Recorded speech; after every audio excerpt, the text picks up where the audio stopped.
അങ്ങനെ ഇന്ന് വളരെ സന്തോഷമുള്ളൊരു ദിവസമാണ്. എന്താണെന്ന് പറയട്ടെ, എൻ്റെ മോള് പോയിട്ട് 2 വർഷമായി.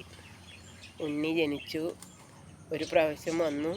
ഉണ്ണീനെ കുറച്ച് ദിവസം മാത്രമേ അവനായിട്ട് കളിച്ചിരിക്കാൻ പറ്റുള്ളൂ. ഇപ്പോൾ 2 വർഷം കഴിഞ്ഞതിന് ശേഷമാണ് പിന്നെ വരുന്നത്.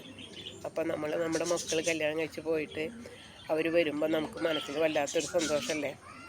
പിന്നെ എൻ്റെ കുട്ടി വരികയാണ് 2 കൊല്ലത്തിന് ശേഷം. ആ ഒരു സന്തോഷത്തിലാണ്.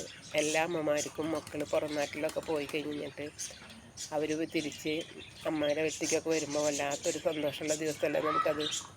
പ്രത്യേകിച്ച് ഉണ്ണികളായി കഴിഞ്ഞാൽ പറയും വേണ്ട, അവരുടെ കളിയും ചിരിയും തമാശകളും നമുക്കൊന്ന് ചിന്തിക്കാനും ആലോചിക്കാനും വിഷമിക്കാനും ഒന്നും നേരം ഉണ്ടാവില്ല ഉണ്ണികൾ വന്നു കഴിഞ്ഞാലല്ലേ. ആ ഒരു സന്തോഷം ഇന്നെന്തായാലും മക്കൾ വരുന്നത് കാത്തിരിക്കുകയാണ്. 2 വർഷമായി ഉണ്ണി പോയിട്ട് പറഞ്ഞു. ആ മോനിപ്പോൾ 4 വയസ്സായി. അപ്പോൾ എന്തായാലും ഇന്നത്തെ ദിവസം വളരെ സന്തോഷമുള്ള ദിവസമാണ്. എല്ലാ അമ്മമാർക്കും ഇതുപോലുള്ള ഓരോരോ സന്തോഷങ്ങളുണ്ടായിരിക്കും അല്ലേ. മക്കൾ കല്യാണം കഴിഞ്ഞ് പോയിട്ട് തിരിച്ച് വരുമ്പോൾ മനസ്സിന് വല്ലാത്തൊരു സന്തോഷമുള്ള കാര്യമല്ലേ. നിങ്ങൾക്കുണ്ടാവാറില്ലേ അങ്ങനെയുള്ള സന്തോഷങ്ങളൊക്കെ? എല്ലാവർക്കും സന്തോഷിക്കാനുള്ളൊരു അവസരം കിട്ടട്ടെ. ഹരേ കൃഷ്ണ.